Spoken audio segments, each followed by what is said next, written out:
জনহিত জনসেৱাৰ্থে Assam police কাৰনো মন নাযায় দেশ এখনক সেৱা কৰিব। হয়তো বহুতৰে ডিফেন্সত যাবলৈ মন নাযাব পাৰে, মানে 90% ডিফেন্সত যাব মন।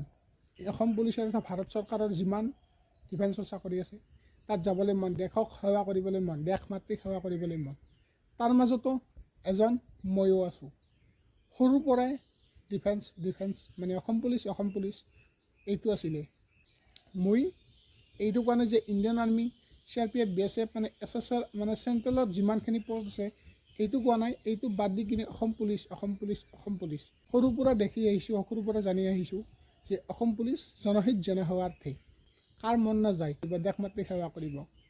মোৰো মন যায়, কিন্তু কি কৰিবা, সফল হ'ব নোৱাৰিলোঁ। সেই বুলি কি হাৰ মানিম নেকি? সেই বুলি কি নকৰাকৈ থাকিম নেকি? আকৌ প্ৰেক্টিছ কৰিম, আকৌ ট্ৰাই কৰিম। চাওঁতো, ময়ো চাওঁ এইবাৰ সফল হ'ব পাৰোঁনে নাই।